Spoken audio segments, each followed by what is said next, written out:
Hello and welcome to CloudFox Hub. My name is Bhavesh Atara. You are learning API Gateway.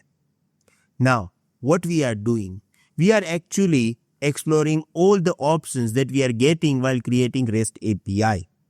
First of all, we will understand all these options and then we will set up lab for REST API. Right now, I am inside my AWS console. I am going to create REST API. Now, we already discussed about this first important option, API endpoint type. Now, based on this API endpoint type, here they are giving us security policy. Basically, we are choosing security policy to protect our endpoint. Now, it is going to protect our endpoint using TLS. And using security policy, we can choose which TLS version we want to apply to protect our endpoint. Now, here you will get some options normal and some options are grayed out. Why? Because these policies are actually based on your endpoint type. If I am choosing regional over here, it is going to highlight all these policies which is applicable to your regional endpoint. If I am going to choose age optimize, now policy applicable to age optimize will be highlighted. Other policies related to the regional or private will be grayed out, right? But the question is, what is this TLS and which option or which security policy should I choose over here? You don't need to worry about it. We are going to explore all of these options step by step in this video. So let's start.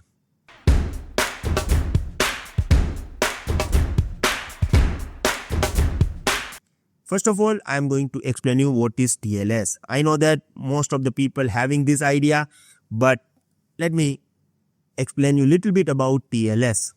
TLS equals to transport layer security. It protects your API when client connects to the API gateway. TLS ensures data is encrypted, attackers cannot read it, man in the middle attacks are prevented, client are talking to real API gateway. Think of TLS is like secure tunnel between the client and your API. Let me give you a simple example. If you have one website HTTP and another website is HTTPS, which website you are going to open? HTTPS. Now when you are using any HTTPS website, actually TLS is a protocol which is working in the background and it is making your website communication secure. Here when we are having REST API, we have endpoint. Now when user is going to access our endpoint, we want to make it HTTPS. It means we need to use TLS. Right? So TLS is actually allowing secure communication between client and API. Now, what is the use case of this? Security policy. When you create REST API, AWS asks which TLS security policy do you want to use it. So basically, here you are actually choosing TLS security policy.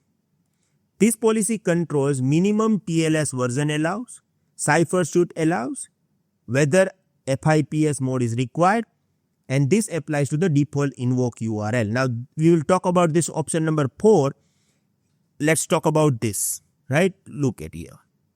Here you can choose TLS version, TLS 1.2, TLS 1.0, all these options are available over here. And there are some options like FIPS, then we have like PQ, PFS, PQ. So I just want to provide you a little bit overview about this. Now for examination, you just need to remember use case, right? API endpoint security policy allows you to select all these things. That's all.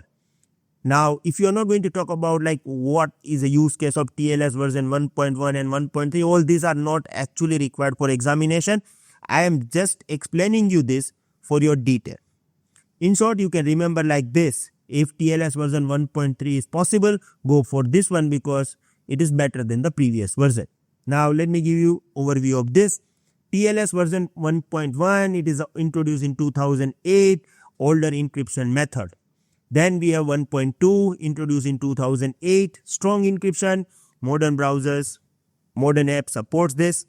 And then we have the new one, 1.3, which is a faster and introduced in 2018. So, released in 2018, more secure than TLS 1.2, faster handshake, better performance, and becoming standard in modern apps. So in most of the cases, If your application or client supports it, choose 1.3, right? Okay. Now, here we are getting some other words as well like FIPS, PFS and PQ. So, let's talk about this as well. 1.3 with FIPS. What is the meaning of this? Look at this. Here we have this option. Okay. 1.2 PFS, then we have, let me choose regional, so we'll get more options. 1.3 normal, then we have 1.3 FIPS. So what are the differences, right?